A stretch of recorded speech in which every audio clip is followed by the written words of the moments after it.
Ba, ba, ba, ba, ba, na, na, na. Na, Na na, na na, na na, na, na na na, na na, na na, na na, na na, na na, na. na, That's all we can sing, or we'll na. get sued by John Williams. For real, we will. Welcome to another very special episode of Jurassic June, where we are talking about the books of Jurassic Park. Because books are fun. The things that technically came first, They even did. before the dinosaurs. What? Fact. Read the book. That doesn't even make any sense. Doesn't have to, it's funny.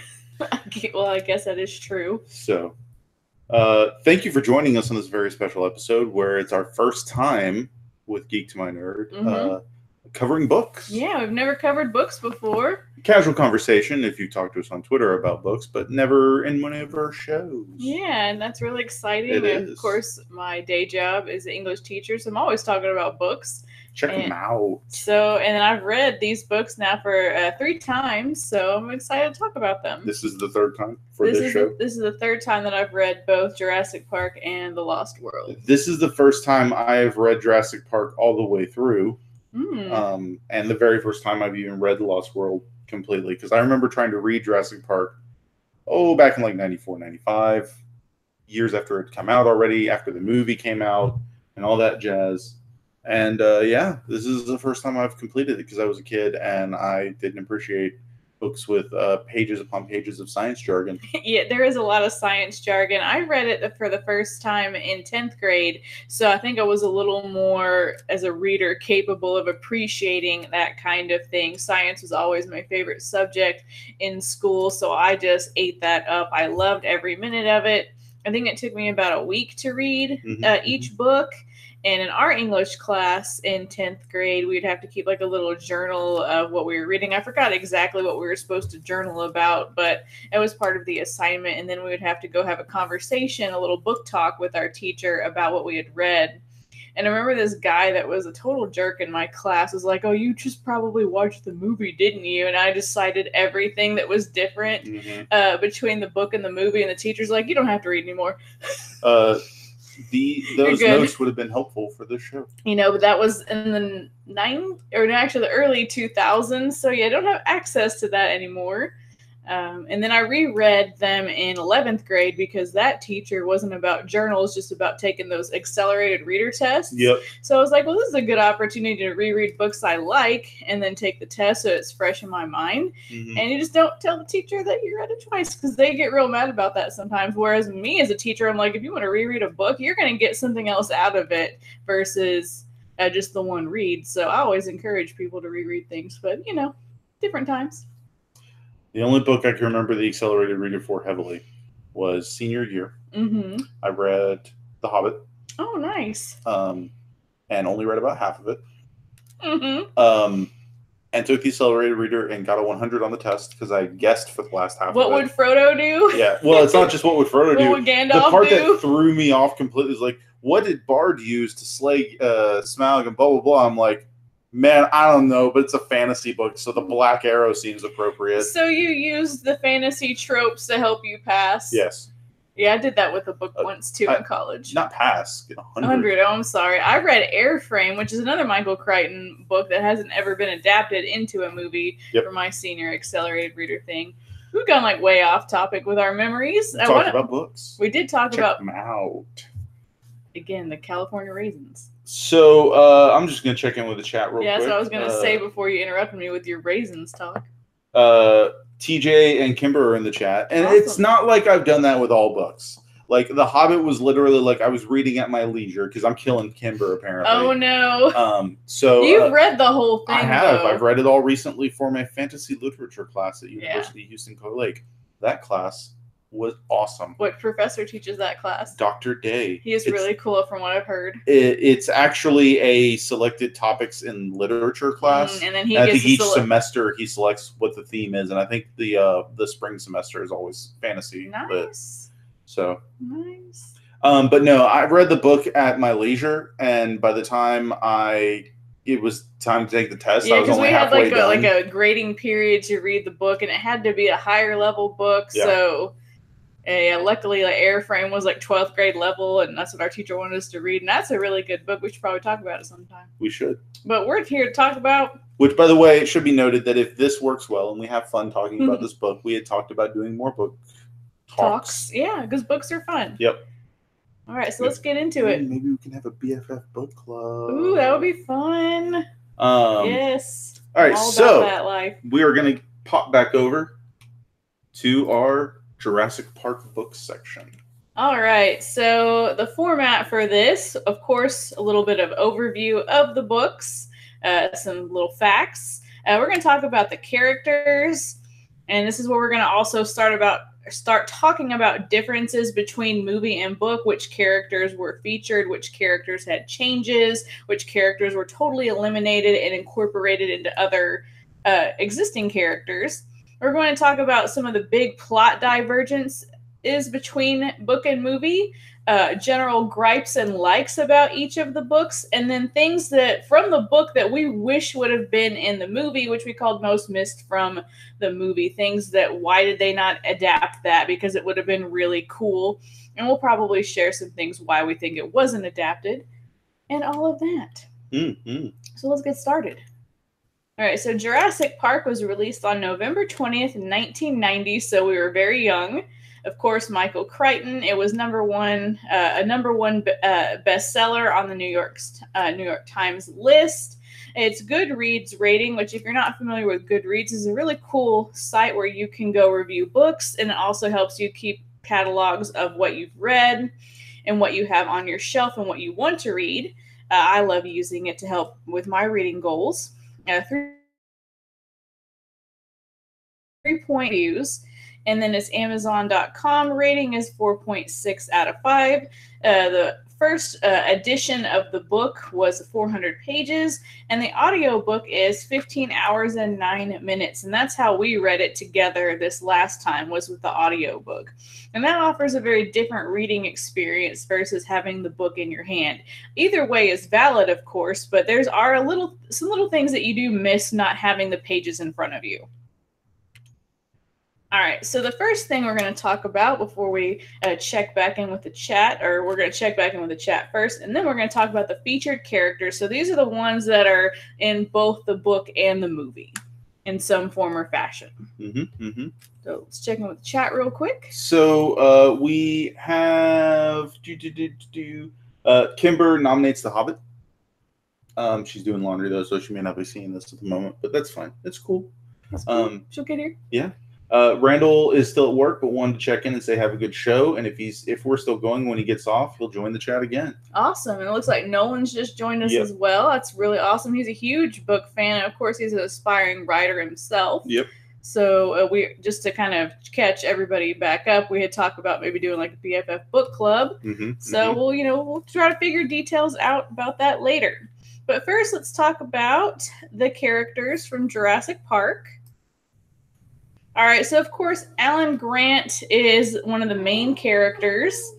The big difference between him in the book and him in the movie, his personality and him dealing with children is changed. Where in the book, he pretty much likes children off the bat because they like him, like dinosaurs, and so they have that common ground. He's also in his 40s. And Sam Neill was in his 40s when he played the role. But Dr. Grant is more like a rugged kind of Indiana Jones type, and he has a beard. Having thought about it, I should have photoshopped just a big cartoon beard on. I thought about doing that, but this took a long time to create, which was weird because usually the movie ones you'd think would take longer because there's more pictures in a movie. But just trying to get all the character photos. Yeah, Nolan brings up that Grant liked kids in the book, and that is something that you notice pretty quickly. And a lot of stuff we've read and listened to and seen talked about that as well, where it's just I think he likes kids, but he doesn't know how to be around kids is the weirdest. It doesn't come out and say it, but his interactions, it seems like he likes kids because they still love dinosaurs. Yeah. And that it even says it in the books. He loved children because they still love dinosaurs. And then, of course, it makes sense that they would change that aspect for the movie because then it gives his character some places to grow because obviously movies you have to condense things. So I wasn't really bothered by that change. It's a minute thing. There's a lot of changes I felt weren't necessarily as bad in this one. But yeah, we'll get to it. All right, and of course, Ellie Sattler, in the book, she is 24 years old. She is a grad student of Dr. Grant, so she's working to get her her degree and such, and she is also engaged to a doctor. So there's no love interest between her and Grant. They're strictly student and teacher. And in, of course, the movie, she's still about the same age. The actress, whose name is escaping me, I'm just thinking Admiral Holdo. Laura Dern. Yes, Laura Dern. Thank you. She was about 26 years old when she played this role. For Diane, for you Twin Peaks fans. Yes. So she, still in the same age range. It seems like she's more of an established doctor, a paleobotanist in the movie versus being a grad student. Mm-hmm. And then she definitely has a thing going with Dr. Grant. There is a love interest. And if it's not like super direct, it's incredibly heavily implied in some scenes. Like, I know they say it, they come out and say it, but there's like, you tell from the get-go, because they talk about kids like in their first alone conversation. And she's like, I don't want that kid, but a form of kid, yes. And so that's a huge point. And of course, Ian Malcolm. The peak Goldblum, as I like to call it.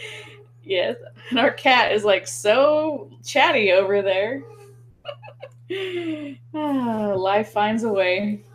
So yeah, Ian Malcolm is pretty much the, like, personality-wise, I think he's a little more serious in the book and not quite as flirty. No.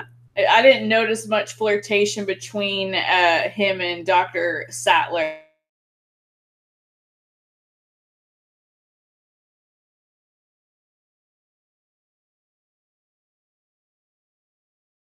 He gets real philosophical, but he's always the voice of reason and such, versus everyone else. Yeah, everyone else. Everyone in the movie is the book is super skeptical about this whole park situation. And of course, one of the biggest differences is John Hammond. Of course, he is the founder of InGen and the designer of Jurassic Park. He's the one that moves everything forward. In the movie, he's this wonderful grandfatherly figure, loves his grandkids. He wants everyone to experience Jurassic Park, no matter the income. These animals shouldn't be just available for the super rich. Everyone deserves a chance to see them. And how would you describe him in the book, Joe? Oh my God, he is the worst kind of person. He is just a monster. And he just, oh my God. He's very driven by money. Like, I guess he's doing this park to make bank. He still is driven, at least partially by, like, he does want people to see these. He wants people to be in awe and fascinated by them and love them. But at the end of the day, he wants that scratch. He wants two things from that. He wants the money, and he wants people. Like, in this one, it's like he doesn't have the God complex really in the movie. It's that he just loves these animals and he thinks he should be able to replicate them. And the other one, he wants to be like beloved for this. Like, he wants people to talk about, like, look what Hammond gave us. He gets very angry that nobody in the park is appreciating all the things that he's made for them. Yeah. Or rather, his scientists have concocted for everybody. There's a part, like, in the movie, they handle it like, look, I is everyone against me? Like, he's genuinely flabbergasted and shocked and like emotionally hurt, like a grandpa that got told at Christmas that the kids didn't like their gifts.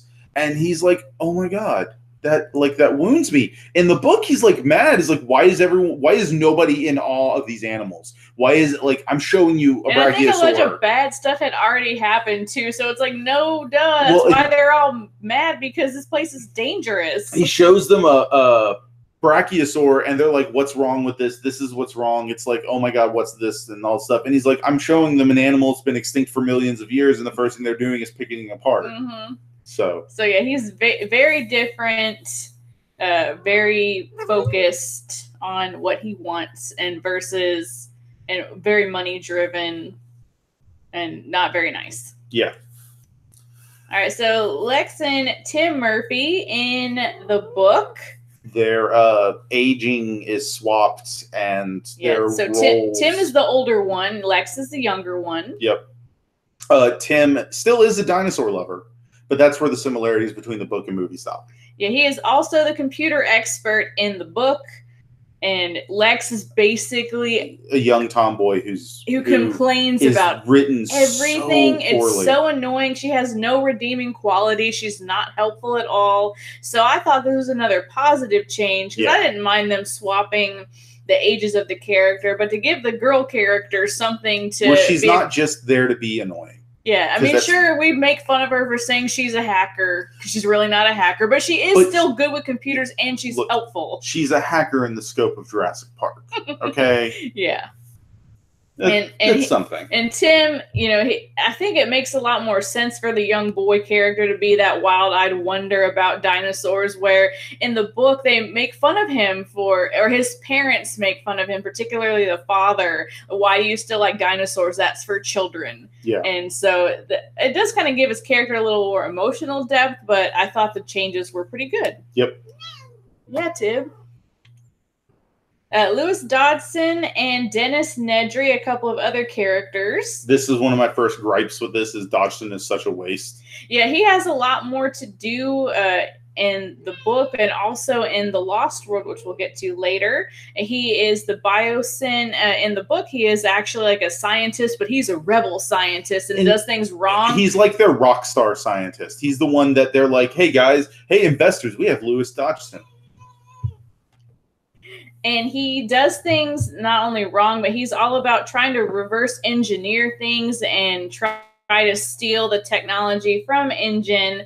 And so he is, like in the movie, has hired Dennis Nedry to help with this task, and the whole shaving cream thing. That the can of Barbasol is still...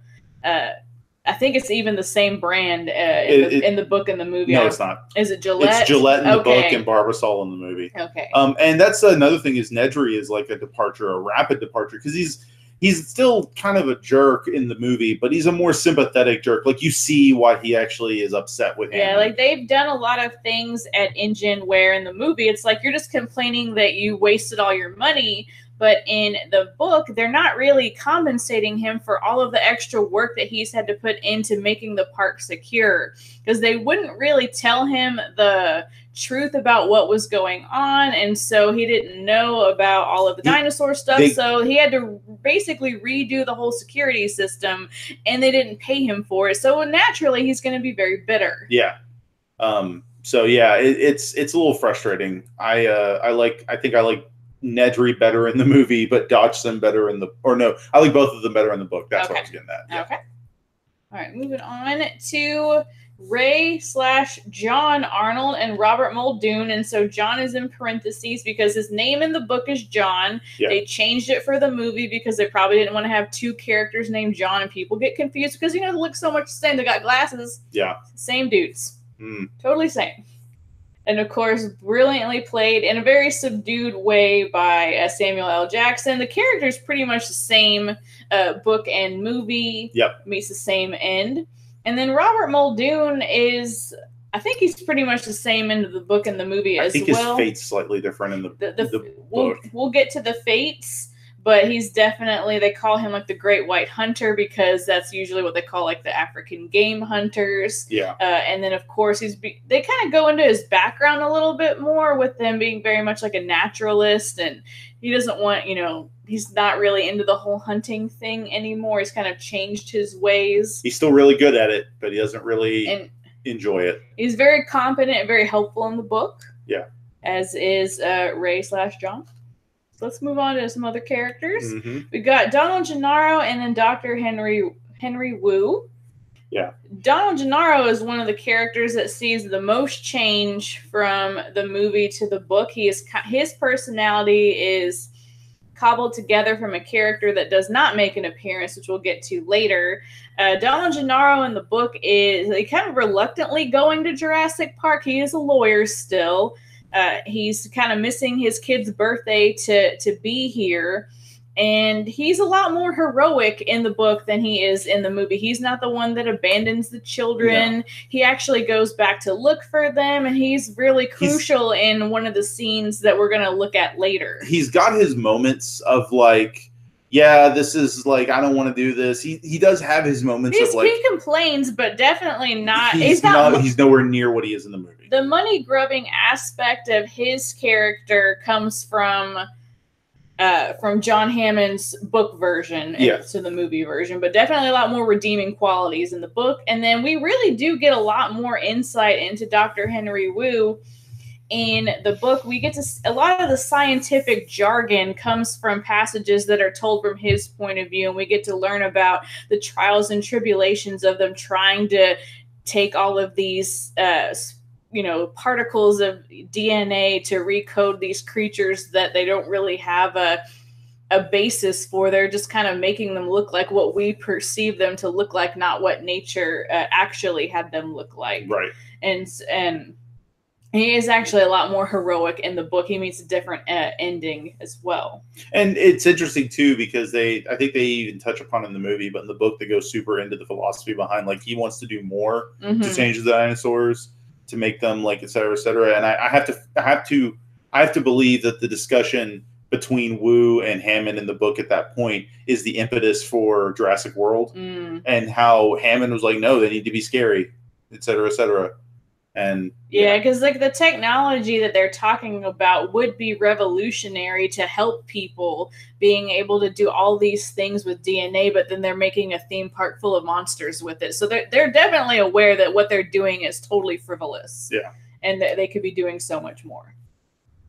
And then a character that we really don't get to see very much in the movie, but does have a kind of a more substantial role in the book, is Dr. Harding, who is a veterinarian for the dinosaurs. He was like the head veterinarian at the San Diego Zoo and has a lot of experience with avian creatures. Of course, dinosaurs and avian creatures such as birds do actually have a lot in common, and they're the common ancestor. And then Juanito Rostagno, who is the leader of the amber mine. In the book, they really go into a lot more detail about the amber mine, that John Hammond has been mining for amber all over the world, and it's super suspicious. In the southern hemisphere. Or northern hemisphere. In the northern hemisphere. And so which is really weird, because they imply that in the movie it's in the southern hemisphere. Yeah. Definitely, because they're in, I can't remember exactly which Latin American country off the top of my head, but that's where the mine is. And then, of course, Dr. Harding has a lot more to do, but it's really more of a cameo in the book. And then this character is not even really in the book, but we do hear about the amber mining exploits. All right, let's see. All right, before we move on to the characters that did not make an appearance, let's check back in with the chat. There's a lot of love for Malcolm there. Comparing John Hammond to Walt Disney. It's not that's an apt comparison. In both elements, because his public face is more fatherly and loving and like wonder and et cetera, behind the scenes, and who he really was more like book Hammond. Yeah. If you haven't seen the epic rap battles that feature John Hammond, or not John Hammond, that would be cool. That would be kind of cool.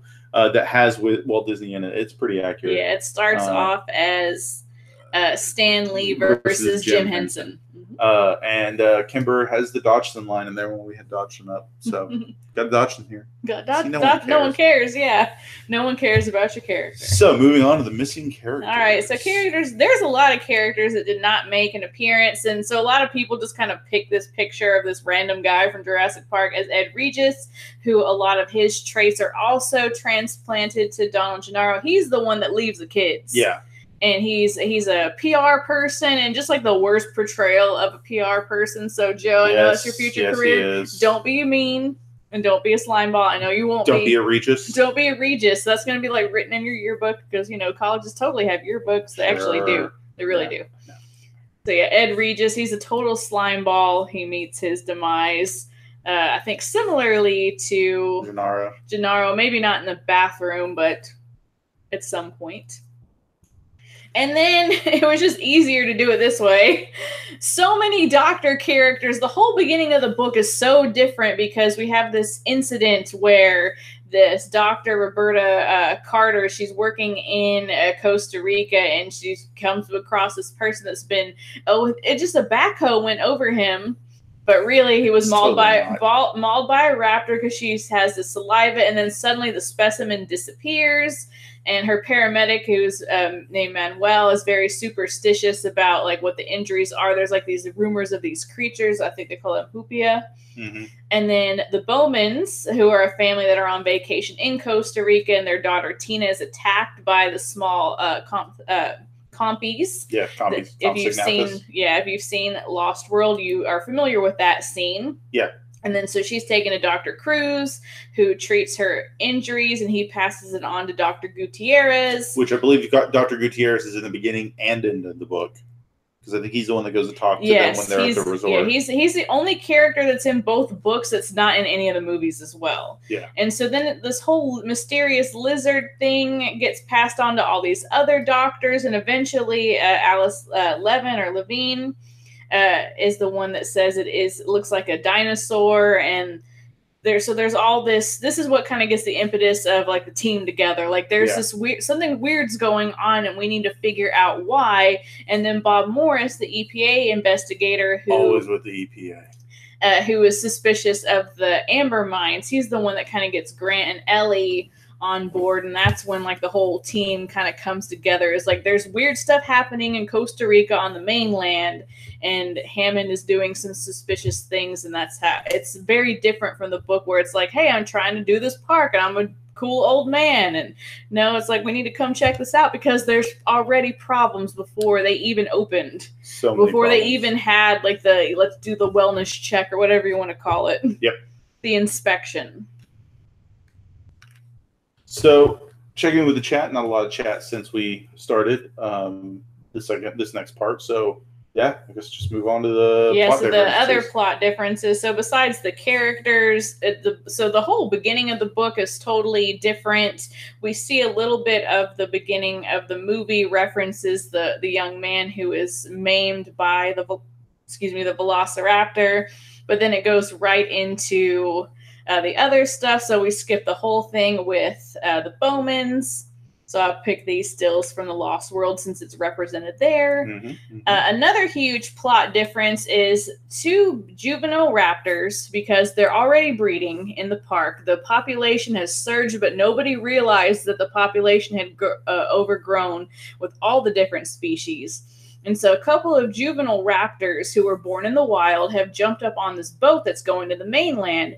And so the whole secondary plot is them worried and having to contact. Like there's a timer of them getting back to be able to stop the boat that's heading to the mainland because of these raptors. Because if the raptors get on the mainland, it's already bad enough that the compies...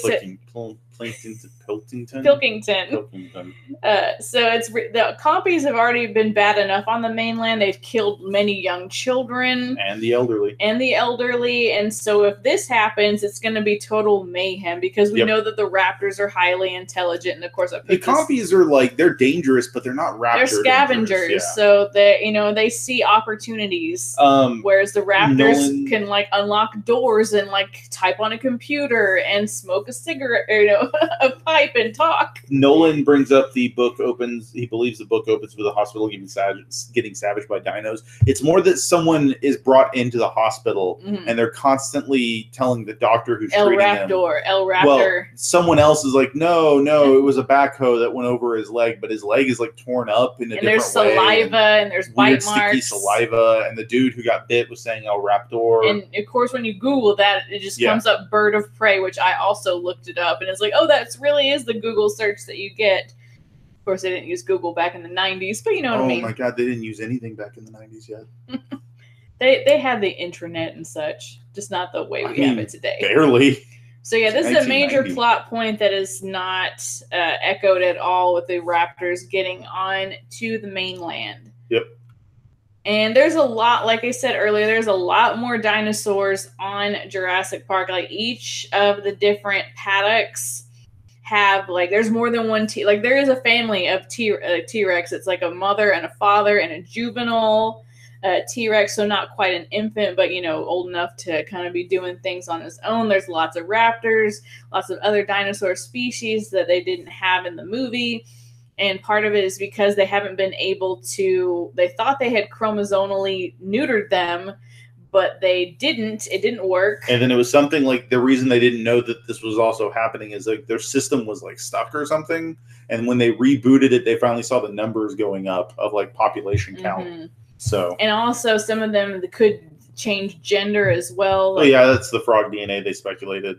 And some other differences with with Dr. Grant, they don't have a picture to mention this, but since the T-Rexes are up here, like he didn't automatically know that they could not perceive the movement in front of them. That's something that he observed in the wild, because there's just no way that you'd be able to know that from fossil record. They try to like make some theory about it. I think in one of the books, like I think in Lost World, they talk about that theory, and then they debunk the theory or something. Yeah, because of new science and such. Yeah. All right, let's look at it. And at the very end of the book, the Costa Rican government, after everybody has been able to escape, nukes the whole island, so all the dinosaurs die. And this is where Resident Evil 2 came from. It's the Raccoon City of islands. So those are like the major discrepancies. Of course, there's a lot of little things along the way, but those are the huge divergences between the book and the movie. Yep. Any new comments before we move on? Kimber wanted to let us know she was still listening, and Nolan's comment about the hospital opening. But yeah, otherwise we're plugging along. All right, and so the character deaths that we see in the book, they're more numerous, and in the movie, not as much. Of course, the unnamed worker. They might have named him, but I couldn't find it again in my notes. Dennis Nedry, of course. Ed Regis. Mr. Arnold. Mr. Wu is eaten by a velociraptor. John Hammond is eaten by compies. He gets scared by his own grandchildren. They're like playing this T-Rex roar, and he freaks out and like falls, and basically foisted by his own petard. His creation is now eating him. And then Ian Malcolm supposedly succumbed to his injuries. Everybody said he was dead, but of course he's in the sequel, so we'll talk about that when we get to it. And in the movie, of course, Muldoon died as well, and of course Gennaro. And apparently Gennaro dies in the Lost World, like from some injuries and such that he suffered, or like he gets pneumonia. I forgot exactly what it said, but he dies like later, but it's not like on screen in the book death. So like they just like someone's talking about the situation and it talks about who all died. And of course, the book also has a huge epilogue about like where they are after this whole incident, because this is a huge controversy. So basically it's implied that everybody's being held indefinitely until they can sort it out. The only people that are allowed to leave are the kids. Because they're kids. Who's going to believe them? And another plot point that I don't think they talked about in the movie, but has been used in a lot of other Jurassic Park related stuff, is the fact that the kids' parents are getting a divorce. Yeah. And so that's why they're there, so that they can like enjoy like a fun weekend in a dangerous place with Grandpa.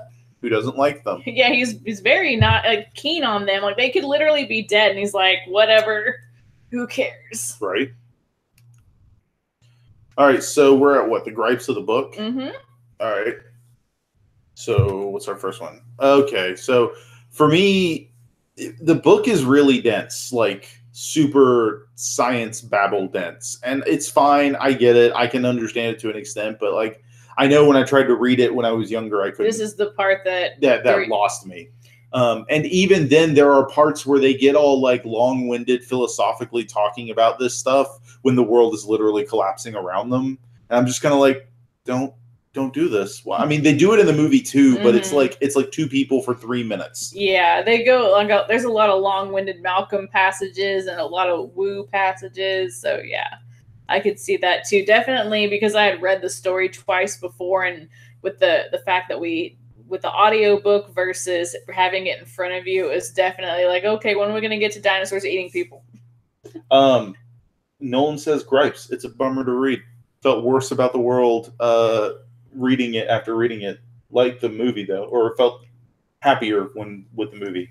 Yeah, the movie definitely has a more uplifting ending, and so this is definitely something that's not in the plot point at all, where the T-Rex saves everybody. Yeah, that's one of my favorite aspects of the movie, and it's just not represented here. It makes sense in the book, it's a different medium, but that just made me sad that this was this kind of element where it's like something that's supposed to be, and could be a villainous character. It's kind of like Pinhead in Hellraiser, who accidentally kind of saves the day. I get it. But then he tries to kill everybody again.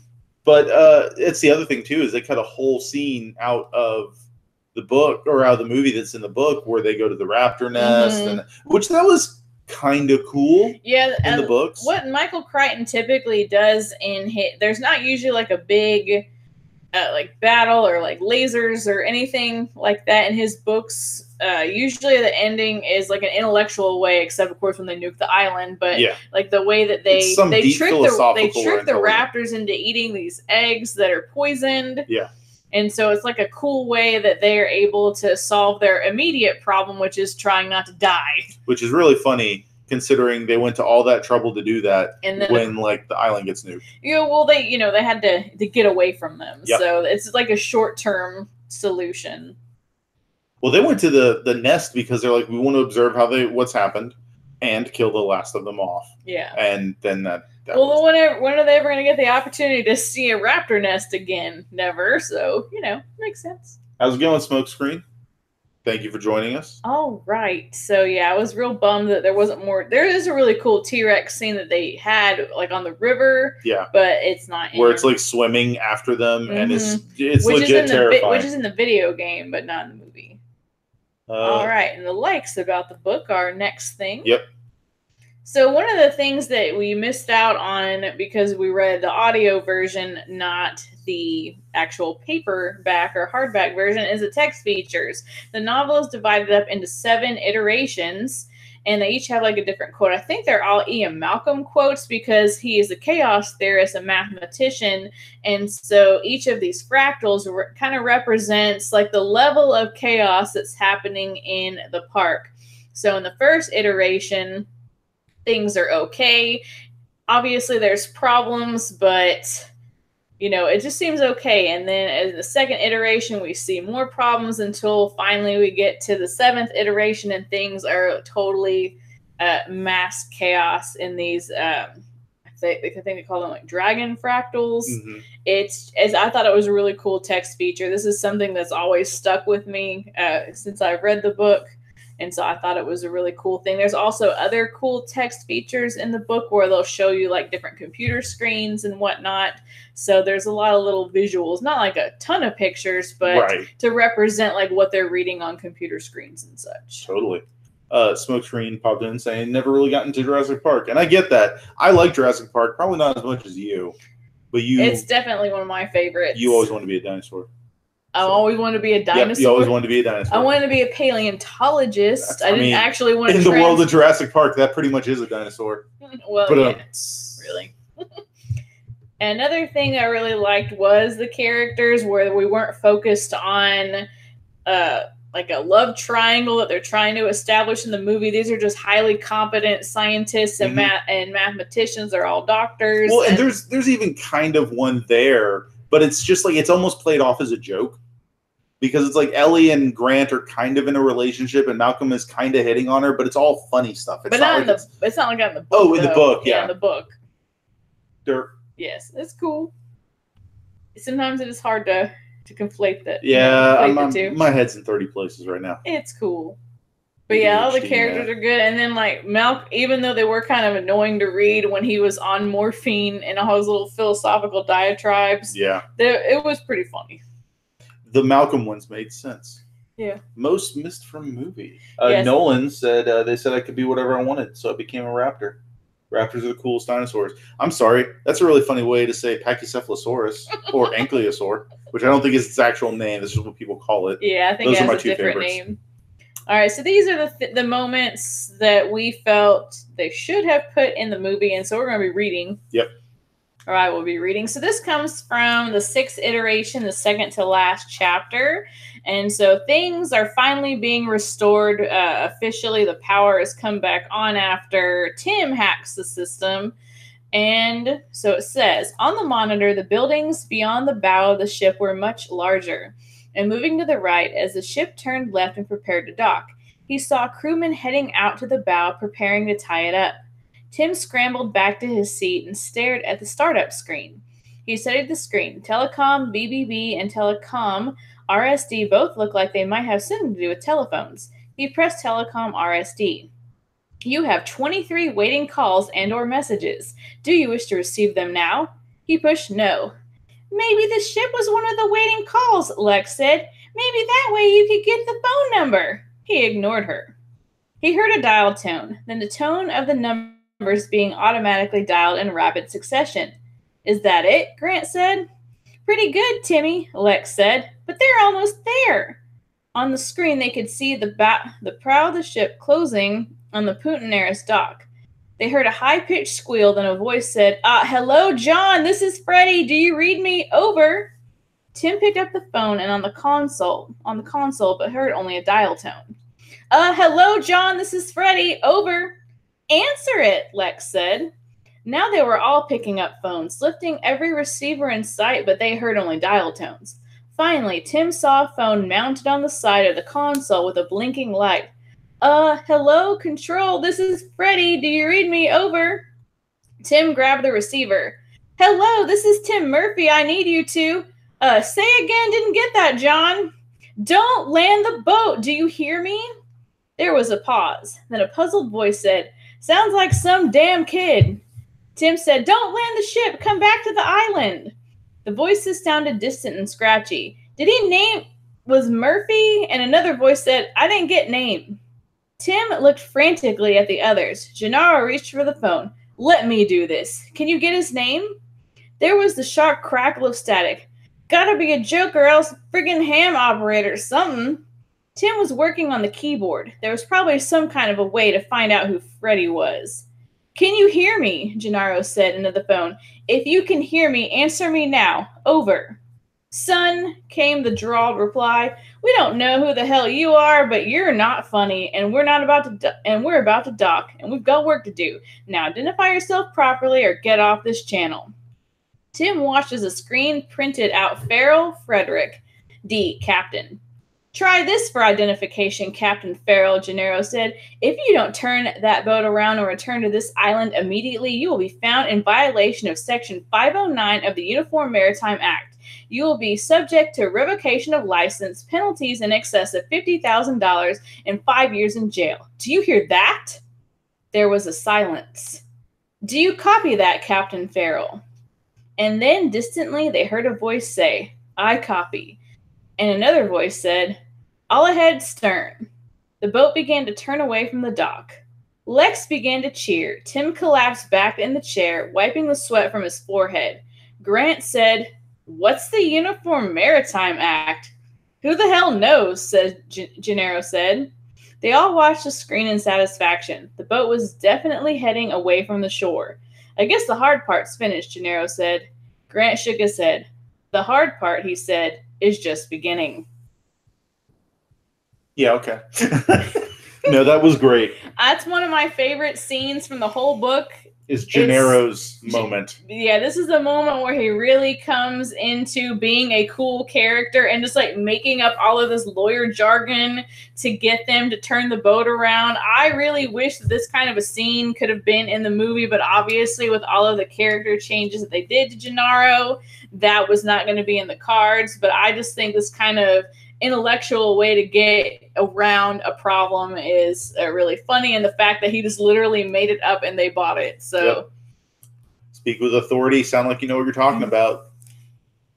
Titus gave that lesson out. Yep. Was there any scenes that you felt would have been good for the movie that they didn't adapt? I really liked when they're on the riverboat and the Tyrannosaurus is chasing them. They see Dilophosaurus, and I think they even see a raptor or two. Yeah, they on see. The shore. I know they see like a Dilophosaurus mating display. Yeah, But I think the part that I like is they're like, nah, it's fine. We're fine with the boat. The Tyrannosaurus can't follow us. And then it just jumps in the water and starts swimming. And they're like, oh, they can swim. Oh, no. Oh, no.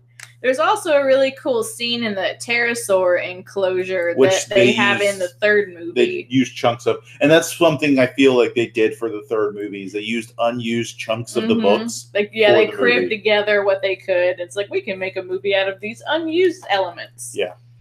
All right. So moving on. Let's see. Sound like you know what you're talking about? My fan fiction strategy or fan fiction strategy. Nice. That Kimber. Nice. Yep. Nice.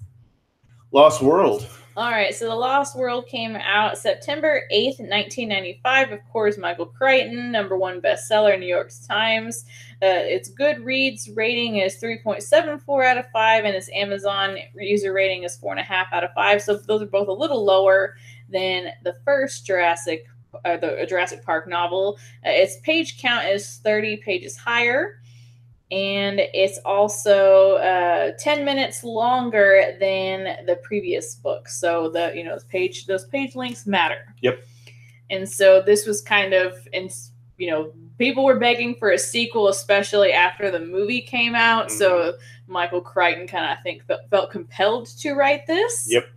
I will say I did enjoy this book a lot more than I enjoyed the first one. It went faster, I felt. Yes, and this one definitely has a lot more differences between the book and the movie. So we kind of have 3 separate character lists. The featured characters who are in both, characters that were only in the movie, and characters that were missing from the book who did not make an appearance in the movie. Yep.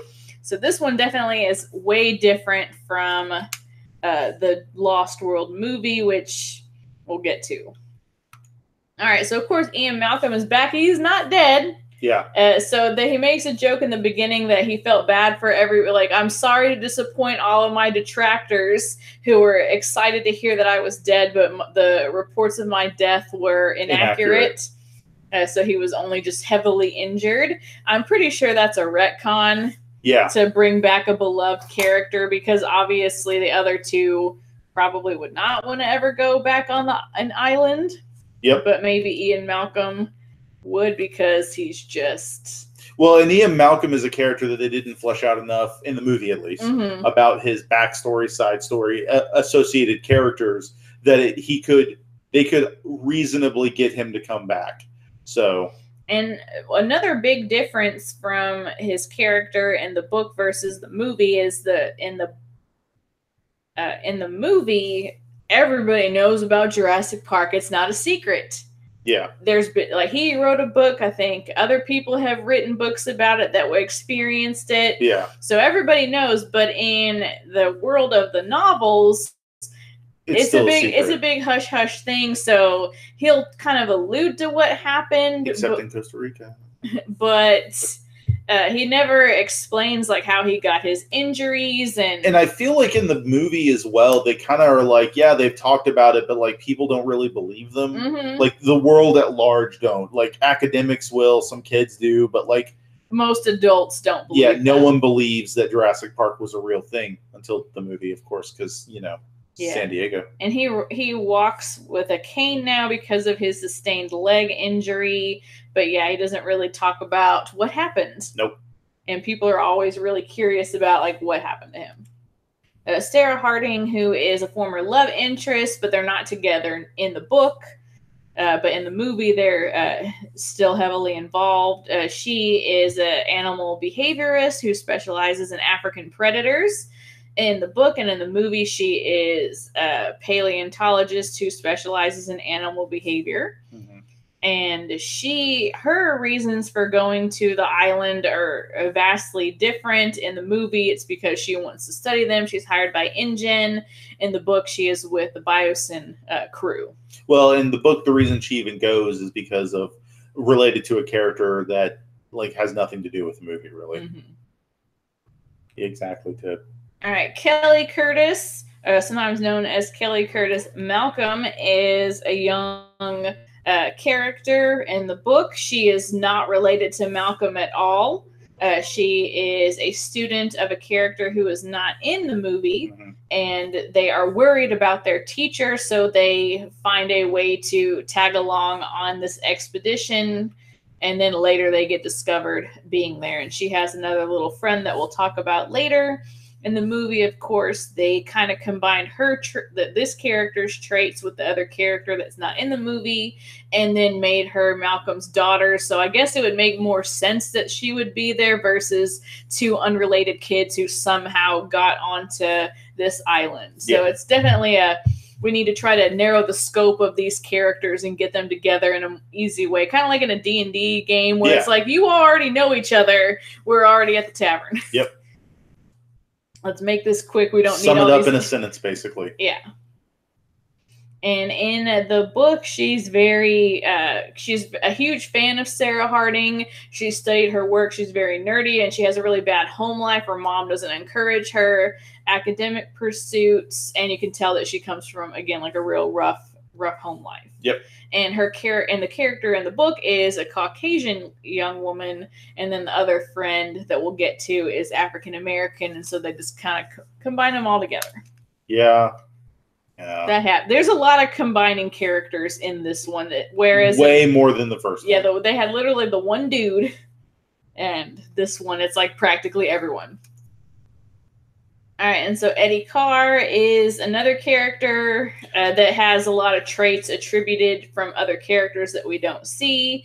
He's much younger in the novel. Yeah. He's like in his, I think he's supposed to be 24 years old, and then this one, obviously, he's aged up at least a decade and a half. It's almost like they took Dr. Thorne and instead just crammed Eddie Carr in there, additionally. Mm-hmm.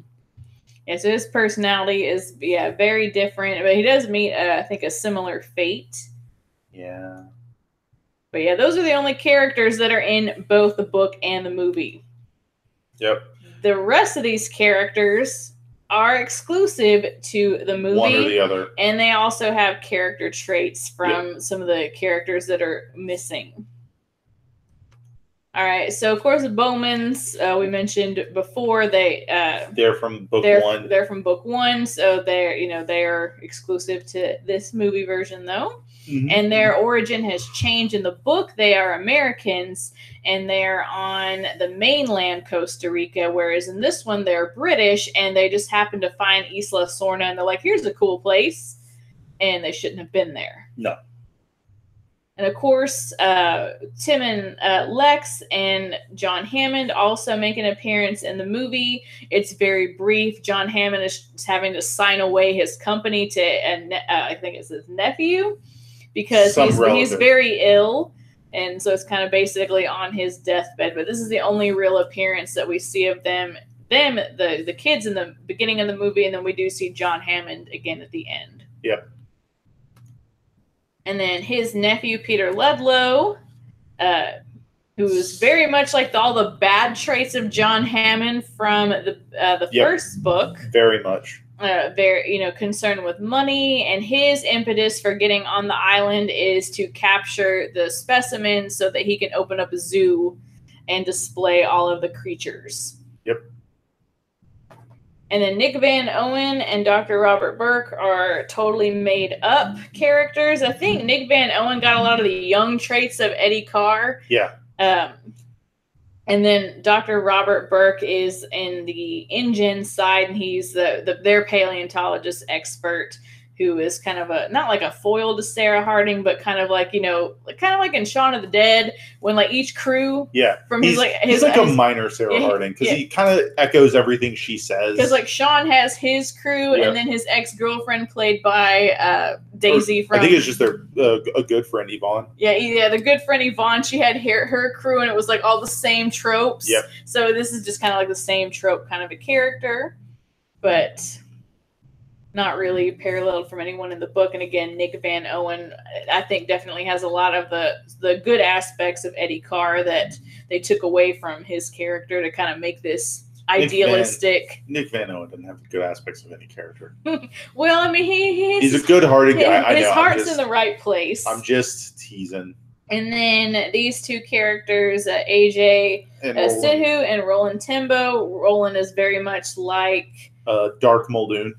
Yeah, Dark Muldoon, and then also he has some aspects of some of the other characters in the book. I think he's supposed to be kind of like Doc Thorne as well in some of his aspects, and then AJ is kind of his little friend. I also see that he's kind of like, what's his face? A little bit like the scientist they went after on the island. I can't remember his name now. A little bit of Levine. A little bit of Levine, because there's like everything's going wrong around them, and he's like, I still want to hunt that T-Rex though. Mm-hmm. He's a little bit of King too, because in the movie, a T-Rex gets his leg broken because he's the one that like sets up a trap for the T-Rexes with the baby T-Rex. But in the book, it's King who accidentally steps on a baby T-Rex's leg when he's trying to grab an egg from the nest. Just little things. Yeah. And then Dieter, Stark, and Carter. My man. Yeah, so like Dieter, Dieter is totally made up, and then Carter is like another character that will meet Diego and who meets a similar fate. Yeah. And so those two are kind of paired together because he's looking out for him. All right, and then the characters that are totally missing. Yeah. So Richard Levine and R.B. Benton. So Richard Levine is very much, all of his traits were given to Sarah. Especially these things are dangerous, but I don't care. I'm going to go get a photo like 2 feet away. Yeah, so he does a lot of things that are really stupid in the book. We'll talk about that soon. And so he's the one that goes to the island first in the book because he was supposed to go with Malcolm, but he wanted to go before he thought the Costa Rican government was going to nuke the place again, or nuke Site B. And of course, Site B is a total production facility where they bred all of the dinosaurs, and then they would later transport them to Jurassic Park. And so he's wanting to observe them because he's a well-renowned paleontologist as well. Yep. And so that's why. And he's one of those paleontologists that has a big theory that he wants to prove. Mm-hmm. So. And so that's where Sarah gets her paleontology aspect, is from his character, and also some of her not as smart traits, because the Sarah character in the book is very smart and savvy and wouldn't make any of the mistakes that they have the movie character. She makes one mistake. Mm-hmm. One. And that's actually going to this island. Yeah, well, and then RB, or they call him RB in the book, but it's really R.B, but I couldn't make B's with this font, or make periods with this font. So he's a young African-American boy who's much younger than Kelly. He's about like skipped ahead. Yeah, he's like, yeah, they're both supposed to be in the 7th grade in the book, but so he's probably like really in the 5th grade. Yeah. Age-wise, he's real little, he's very smart. And so all of the other aspects of Kelly's smartness, where he's real good with computers, that's where Kelly gets her other intelligence from. They're both smart characters. But the only Kelly aspect that's all movie is her amazing gymnastic skills. Her amazing gymnastic skills, and that she's related to Malcolm. Yeah. And then Diego, who is partially... half of his traits go to that Carter character, and then he's also like this other character from Jurassic Park 3 whose name I think is Enrique. Yeah. I can't remember off the top of my head, but just he's kind of like, he's the partner of Levine, but he also makes some dumb mistakes. Like, he doesn't even believe dinosaurs are on the island, and then he's kind of like in awe of them and gets killed by one of them. Yep. And then Jack Doc Thorne, who we had mentioned earlier, part of his traits were given to Eddie Carr, and then the other parts to Timbo. Yeah. And yeah, Doc Thorne is actually an incredibly prolific character in the book. He has a lot to do. Like, he not only made all the equipment that they're going to be using for this expedition, but they go into his background being like an incredibly in-depth like engineering teacher for a long time, and he was like a savant in his field, and as far as teaching goes, as well as what he could do. So removing the character and just kind of like making him a grease monkey only is kind of yeah, like giving like one character all the like perceptive like animal like behavioral traits, and then the other guy's like, you can make all the stuff, your name's Car, you can make car things, lol. And then we'll give all the young handsome traits to another character that we'll make up. Oh, the mid-90s when Vince Vaughn was a sex symbol. And then Dr. Marty Gutierrez is also in the book. Yep. He's the one that kind of gets the bug in Levine's ear about this whole Jurassic Park thing, where it's like, hey, I observed these weird things happening in Costa Rica. Maybe you would want to investigate. And so that's how it has nothing. The whole plot of the book has nothing to do with InGen sending anybody on the island to observe the species and then capture them. It all has to do with Lewis. Yeah, them trying to rescue Levine because he was dumb and went there by himself. Yep. And that he's gone missing. And then the other B plot is Lewis Dodson and his crew are trying to go on the island because they heard about it from their spies, Ed James, who's been following Levine, so they can go steal the species so they can reverse engineer and make their own park with their own rides and blackjack and whatnot. Yeah.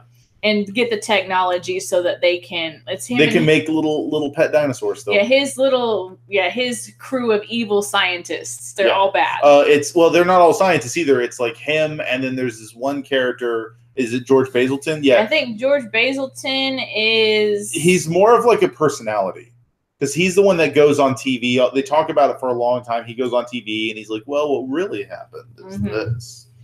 Yeah, and then I think he is a scientist as probably, well. And then Howard King, who a lot of his traits got attributed to a character from the third movie, especially like the demise of the character. But they all work for Biosyn. They're all bad. There's a lot of scenes of them at like the Marie Callender's cussing a lot and drinking beer. That's what I remember about this book is mostly their characters. King, if I remember, is like not as bad as the rest of them. Like he's like a promising young geneticist who gets lumped in with Dodgson because Dodgson recognizes he's smart. Because Dodgson's really smart, but he's a reverse engineer, as we're like all these other geneticists are like, we create things, we figure things out ourselves. And King kind of gets lumped in, and then like when things start going really, really wrong, he's like, this is not right, we need to stop. And they're like, no. Yeah. Yeah, Dodgson is real bad.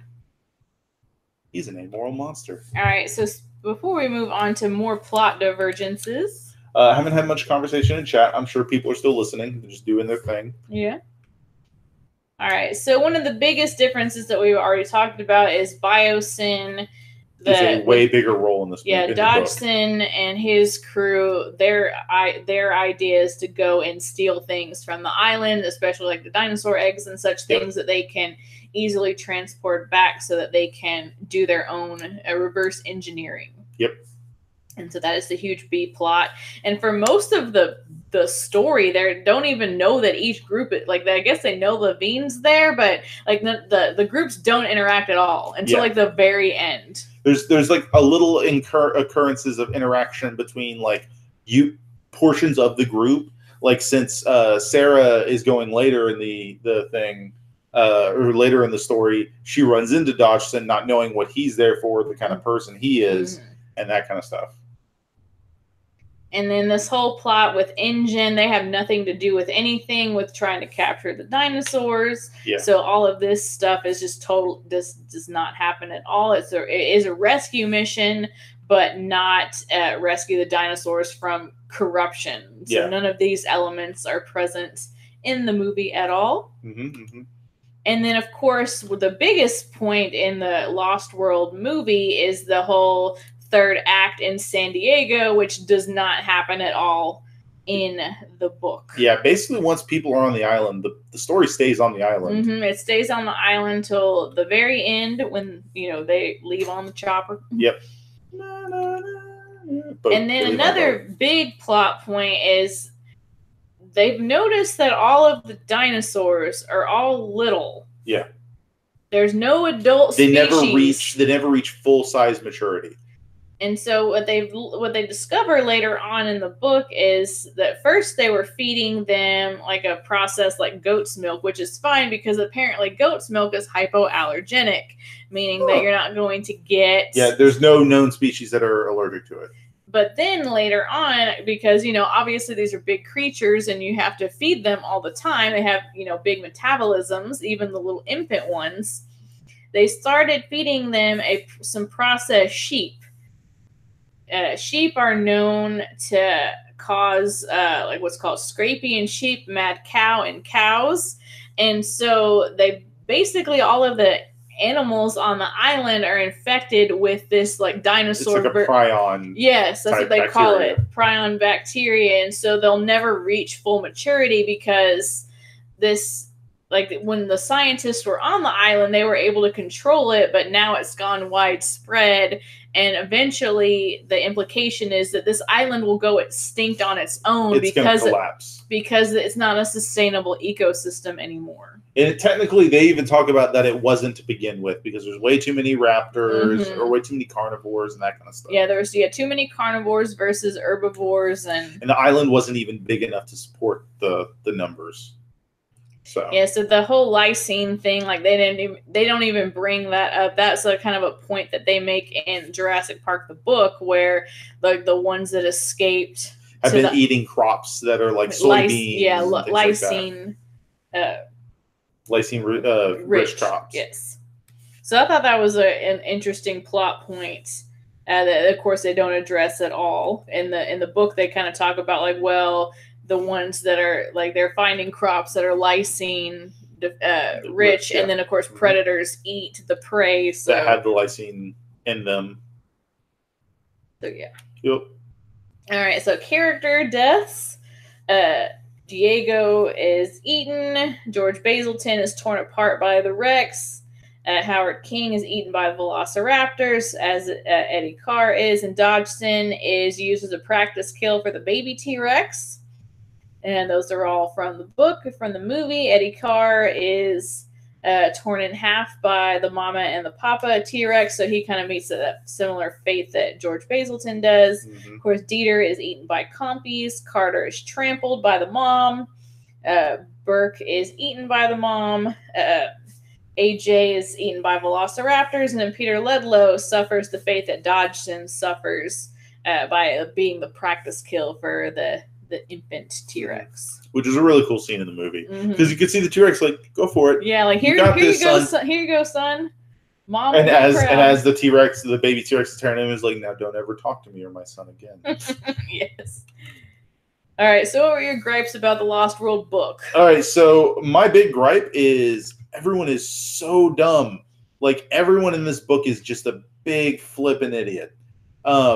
It starts with what's his face again? I hate him so much I can't even remember his character. Kimber loves these death charts, by the way. But it's frustrating because it starts with this scientist dude, Levine, who goes to the island with one other person, Diego, that he speculates there's a bunch of dinosaurs on. We already kind of know those things are dangerous. But anywho, so Levine goes, and like within minutes of getting to the island, Diego's dead. And Levine's just like, whatever, I'm just going to keep, observing these dinos and I'm going to do my thing. So that's bad. The kids are dumb because they stow away on this trip. Yeah, they're like, you can't go. We're worried about our teachers, so we're going to speak. Excuse me. Because Levine like lectures at their school. Yeah, because he's kind of a fallen from grace as professor. So yeah, he's working at a junior high. So, big professor, have to work at the junior high. Thanks for stopping in, Tom. We appreciate it, man. Like, it's so bad, but actually working at junior high is actually pretty fun. So he's just a jerk. And so he's like, they've won like a special trip to go work with him, because every parent would sign off on this. Yes, take my 2 children with no other chaperones to an island. Arby's parents signing off on it makes sense because they're supportive and they want him to do well. But like her parents, Kelly's parents signing off is kind of surprising considering they don't really, support her anyway. Yeah, her mom and then like all of her random boyfriends, and it's kind of implied that real bad situations. So yeah, that's why they are there. Like, they were supposed to go, and so they just kind of like, we'll stow away to go. Once it became that Levine was missing, they're like, no, this is dangerous. You guys can't go. Et cetera, et cetera. So they stowed away. Versus in the movie where she just decides to stow away because I'm supposed to be with my dad this weekend. Malcolm being so involved with this Levine guy that he's like, no, let's go save him. That's just like, that's dumb, Malcolm. You know what's going to happen. You call the Coast Guard in. You send in the military. You don't go yourself. This is bad. And then... and Levine's really mean to the kids, too. Levine's mean to everyone. He's just a dick. But yeah, like the kids idolize him and he's such a jerk. It's like, don't be mean to them. The only character in this book who you could probably say has a decent head on their shoulders the whole book is probably like Thorne and Harding. because Sarah, once she gets there, she takes control and she starts like no, we need to bunker down and everything else. But the issue is when they get to the island and they find Levine, he's like, cool, let's continue my experiments until we leave tomorrow. And they're just like, sure, we'll humor you. No, they should have packed everything up and driven to where they knew the helicopter was going to pick them up and waited. Just wait there. Bunkered down. But instead, they're like, they're going to go observe T-Rexes. And they're going to go observe raptors. And all these other dangerous animals out in the open that they know are incredibly dangerous. Tib is very offended by Levine's actions. So it's like everyone is like an iota dumber than they should be, considering the situation they're stuck in. Especially Malcolm. It's like, you went to this rodeo before.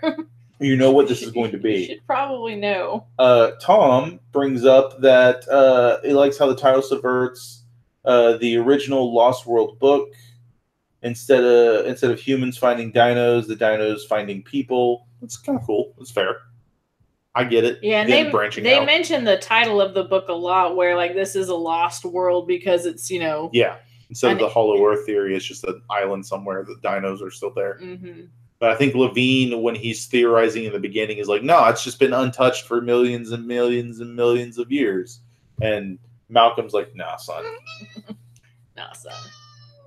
All right, so that was really the biggest gripe, of course, like movie and book differences aside. Yeah. We're just trying to stick to what's in the book.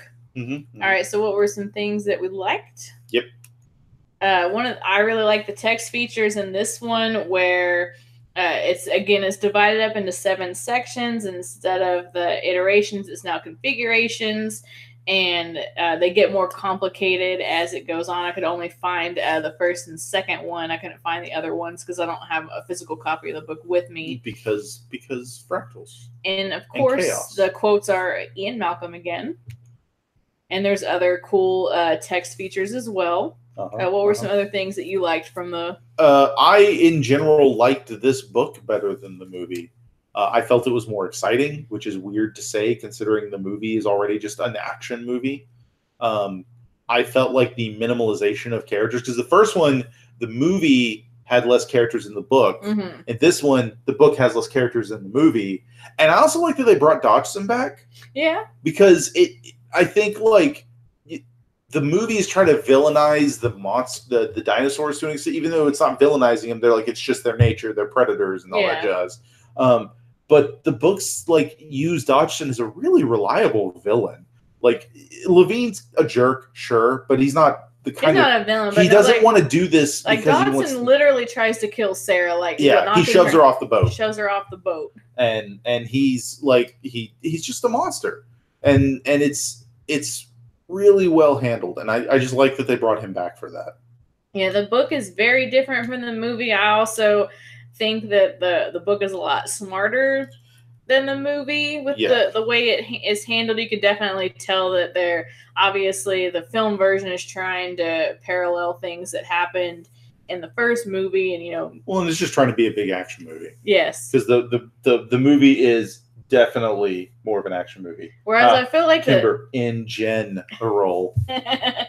I feel like overall thematically, the first book the movie follows the first book a lot more faithfully. Maybe it's not as tones. It's not as detailed. Scope. Yeah, I get you. But whereas this one, it's like we're gonna take the title, we're gonna take some of the characters, we're gonna take some other things and combine it all together, and here's a movie. There's Site B, Malcolm, Sarah, title. Yeah, Sarah, title, a few other characters, and we're gonna throw all this other stuff away. Yep.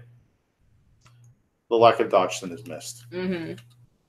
So would that be your most missed from the movie? I would say Dodgson. Well, and it Lost World would have made a great video game instead of a movie. Mm-hmm. And even if it was a movie, if they went with like a survival horror element, because that's what Lost World feels like. So instead of it being some big dumb King Kong ripoff, it should have been like a survival thing. Okay. And so Dodgson being part of that. Yeah. All right, and so that's how I have kind of represented by the Biosyn sign, having that element. And of course, actually having the characters from the novel, I thought would have been a lot better. Like, let's actually have the 2 kids. Let's not combine a kid together. Let's not make it, the convenient child of this.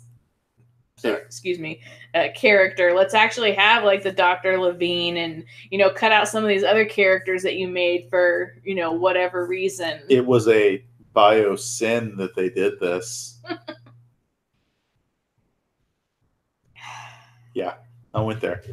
But they could have, if they wanted to make it more action packed and exciting, and maybe they could have had like Ludlow, like maybe he's like doing some other kind of like shady thing with Biosyn, because who doesn't love a good Megacorp story? I mean, the whole world is full of these Megacorps now, even more every day. And they could have added in that like third act the San Diego ridiculousness if they wanted to. I mean, whatever. I don't think that's necessarily like the worst part. Like, even though it's dumb, it's fun. It would have been nice too to have like Dodgson in there, because no one in the book or in the movie would technically know Dodgson was behind what Nedry did. Exactly. So have Dodgson in there and then have that reveal. It's like, well, this wouldn't have been a problem if Nedry had gotten the stuff off the island previously, and then Malcolm could have been like, I'm sorry, what now? Yes, that could have been a cool moment. I like that. So is that that's it for our presentation. And we're back to us and our my terrible hair. You need hair gel. I do. Not gonna do that right now though. That's cool. That'd be awkward. Just leave the camera. So all in all, I enjoyed these books. I think if I had to choose, I like Jurassic Park the movie better than the book, but I like the Lost World book so much better than the movie. I could agree with that, and that's a huge. The Lost World adaptation is a lot more typical of like how a Michael Crichton novel gets adapted, where it's like, we're gonna take all these characters and combine them together and unscience it up and put lasers in it. Other than like lasers and explosions. Other than like the Great Train Robbery, like Jurassic Park was the first one that Michael Crichton's career really blew up into movies, right? Maybe Andromeda Strain. Was Andromeda Strain before Jurassic Park? Yeah, because that was like Westworld. 60s. And Westworld, okay. Yeah. So those ones probably slightly different. But this put him in like the stratosphere. Yeah, this was like in that golden age of like everyone in the world is like financially. It's the Jurassic Park of his career, because we have this magical thing and now we're going to capitalize it and make a theme park, basically. Because now it's like, because after this they adapted Sphere and Congo and Eaters of the Dead, which they retitled 13th Warrior. The 13th Warrior, and I'm surprised they haven't adapted some of his other later books, like the one about nanotech and well, I'm fairly certain after the debacle that was Congo, they probably pulled back because they were like, maybe Jurassic Park was like a rare situation for us. Like lightning in a bottle? Yeah, because I like Sphere. Sphere's cool. Yeah, Sphere, the book is so much better. Well, yeah, but that doesn't mean Congo, the book is so much better. Well, Congo, the movie is just bad. No, it's got Bruce Campbell. For like 10 minutes. And Tim Curry, right? Yeah, but sometimes Tim Curry can't save something. Like, the Addams Family. Because he was Gomez after Raul Julia. He was? Yeah. When? I don't know. I thought he was in both movies. Anyway, this is way off topic. We can talk about that later. There was a third one. What? Yeah, I know. Oh, this is news to me. Or maybe you knew and you just forgot. I don't you made yourself forget. I would hope I would remember something like that. But stop eating me sesame cake. Oh, from Congo. Unironically love Congo. And it's fine. I unironically love a lot of movies that I still admit are very bad movies. Like, mechanically, I just like look at this movie and like, this is not good. But I love it. I can't think of any off the top of my head because I'm put on the spot now by myself. But you get the point. Yeah. And I think that's the thing. Like, Congo was kind of like that peak point of like fatigue in Crichton films, because all of his films also feel very similar in regards of like big scientific thing that was previously unfounded and could reshape what we know about science. Like, those are the movies they adapted. And he's got so much more. Again, Eaters of the Dead, which people don't really realize is Crichton. And then Great Train Robbery, and I want to say the other one that was made into a movie way back in the day. Oh, but they're all still the science ones. But whenever Jurassic Park came out, all the ones that they tried to adapt are all like big scientific find movies. And it only works so much. I think the cast goes into a lot of what made Jurassic Park so good, and then the and of course practical Spielberg. effects and Spielberg, and there's a lot that went into making it work. And yeah, some of the other like Sphere is so like the mystery in that is so weird, and then when you find out like what really happened, and same with Congo, they're definitely something that you have to experience for yourself. Yep. So, but I enjoyed both books. Like I said, I still think I enjoy Jurassic Park better than I enjoyed the Jurassic Park book. Yeah, I definitely like the movie a lot more, and I've seen it so like hundreds of times, countless number of times, over 300 times probably. And I really liked The Lost World, the movie, as well, because I felt the cast carried that movie better than the movie itself probably should have been. That being said, I liked the book so much more. We get a little more about Malcolm. We get all these new characters, and I liked Thorne so much more than I like some of the side characters in Jurassic Park. Because it really, and we talked about this when we did the movies, it just feels like they were really trying to like hone in on those tropes from the first movie. It's like, we've got to have the Muldoon, and we got to have this guy and this guy. We got to have the Grant, and like, who are we going to get to be on the team? And we got to have the Gennaro. Let's just put them in their starting positions and go. Yep. Whereas in the book, they actually feel like real people. Yep. And then I also like the parts from the books that were better in the books that they used for Jurassic Park 3. Because there are like the Pteranodons. There's a ton of stuff they use in Jurassic Park 3 that are just better in the books. And that's all Jurassic Park 3 really is like, here's all this unused crap that we didn't use from the first two Jurassic Park books. Yeah, we're going to put in the divorced parents. And let's basically put them together like a ransom note. I like that. Yeah, let's put all these, cobble together a movie. That's how you make a movie. You cobble together pieces. And you could probably do that if it feels still genuine or something that's like a passion project of someone making it. But this felt like it was literally just there to be a cash grab for Jurassic Park 3. Yeah. But still. Anyway. What about you? No, I feel very similarly, where especially on the reread, really noticing like, oh, they borrowed that for Jurassic Park 3 and Jurassic World, and oh, there's that element and that element. So they've definitely gotten a lot of use out of the books, even if they're not 100% faithful adaptations. And I will say that's something I like about Jurassic World, which will be our next episode, that it really feels like it captures the feel of what the corporations behind Jurassic Park and then also Biosyn wanted, where they're like, because when the book starts, it talks about like biomeds, or was it like biomechanical biotech? Biotech is like the new craze. It's going to be the big thing. They were technically wrong. Biotech is still a big thing, but like consumer electronics exploded even faster than that, to where we have smartphones now instead of like, genetic connections to an internet or some stuff like that. But it feels like that's where Jurassic Park or Jurassic World would have gone naturally. Because like Jurassic World, if you haven't seen the movie, at some point they're like, no, we want to weaponize dinosaurs. Because of course you want to weaponize dinosaurs. Why wouldn't you want to weaponize dinosaurs? Verizon Wireless presents this thing. And I think it kind of goes back to what you said. Like, anytime you're writing speculative fiction, you have to kind of make a prediction about what it will be, something that's in the future. And you can't 100%, unless like you're Gene Roddenberry, like prognosticate what's going to happen in the future. Shadowrun's gotten it pretty right, though. I mean, sometimes it's pretty scary, like which elements from speculative fiction and like the hard science fiction have come to pass, especially like not only like the technology, but some of the societal dystopian implications that it feels like we're living right in the middle of. Yep. But anyway, those are discussions for another episode. Of things. Kimber wants to know what the question for the contest is, and we talked about this shortly before the show started. So why don't you go back over the rules of the contest? Okay, so for anybody that's new tuning in, joining us for the first time, we will have 4 episodes of Jurassic June. We had one already. We have this one, which is over the books. We'll have the next one over Jurassic World, and then our 4th episode will be Jurassic World Fallen Kingdom. Each episode, we will end with a question. If you answer that question in the comments below the video, and not only am I going to say the question here in a minute, but it will be posted in the description of the video. So an actual comment, not like a live thing. Because yeah, the live thing doesn't count. Go back and comment once the video is done processing.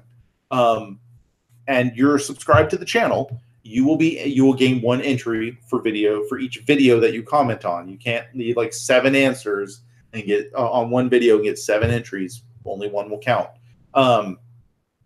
At the end of all of our videos, we're going to have a special drawing. We're going to give away a 4K Blu-ray DVD box set of Jurassic World. That's one of the prizes. It has like all of the movies together. The Jurassic World, Jurassic Park, Lost World, the Jurassic Universe. The second prize that we have available will be a digital download code for all 4 movies. And the third prize will be a Funko Pop of the Tyrannosaurus Rex, a.k.a. Rexy, which is back there. Yeah, right behind me here. So those are our 3 major prizes. Whoever is the first one drawn gets their pick of the 3. Because maybe you don't have the pop, but you have the movies. Or second in place gets their pick of what's remaining, and third place will have the remainder gift. And we'll probably send some stickers or something. Fun things. Yeah. So tonight's question is, what is your favorite? I believe it was, what is your favorite element from the book that you wanted to see in the movie? We've talked about a lot tonight, so maybe something that we talked about caught your attention if you haven't read the books yet. So what from the books would you have wanted to see in the movie? So leave the answer after we're done, after it's done processing and everything else. If you are just now joining us for the first time, go back and answer the question for the first video. If you haven't done that yet. Get yourself retroactively an entry. Yeah, because it's not like we're carbon dating them. We are not. And hurry before the Costa Rican government solves this dinosaur problem once and for all. And we're all gone. Yep. Anywho. And if you like this discussion of books, please let us know if you would like us to do more book discussions, and maybe we can make it a little bit more interactive, like let everybody know what book we're reading, make questions, and invite people on to talk about it. Because it's always fun to talk with more people. Yep. And it's always fun to talk about books that we love. Yeah. You can find us on Twitter. I'm at the Spice Must Joe. And I'm at _Mrs. Davis. And you can follow our communal Geek to My Nerd account at Geek to My Nerd with underscores between each word. And let us know there if you want us to do book stuff. The only other thing we're thinking of doing, and we'll post a poll about it, is instead of Sunday for the next episode of Jurassic June, we may do it the following Monday. Sunday is Father's Day in America. I don't know if it's celebrated in other countries. I don't know. No clue. Never paid attention. And while we should have time to get it up and going by that afternoon, it would be easier on us to give us an extra day. And I'm sure there's a lot of people that are doing parent stuff, family stuff. Other people have dads. Yeah, other people have dads. Other people are dads. That's true. So that way we're just fair to everybody. But we will put a poll up about that. So, yeah. Because, we don't want to encroach on anyone's time. No. But, we do hate having to postpone shows as well. Much like we did for tonight's episode. But it was different. Reading 30 hours worth of book is kind of hard. Challenging to do in 1 week when we have stuff to do. Yeah. So if we did the book club stuff, we'd probably pick like 1 book for like the month. For a month, yeah. Yeah, that way give everyone a chance to read. And it could be books that we've read before. It doesn't have to be something that's brand new to us. Yep. But yes. It's always fun to go revisit a book, like I said at the top of the show. I'm going to reiterate the question one more time. What element from the books would you have wanted to see in the movies of some sort? And I'll post the question in the description once we're done. Again, when you're done here, or when the video's done processing, just make sure you're subscribed and answer the question in the comments. That's all you gotta do. That'll get you an entry. And then we'll pick after all 4 videos are done. Yeah, we'll do a random generated thing. That way it's fair and all of that. All right. Well, thank you for joining us. I've been Joe. I've been Ashley. And just as it's customary, we're very bad at ending this. We should have ended this like 3 minutes ago, but we decided to keep going. So everyone have a lovely evening. Bye.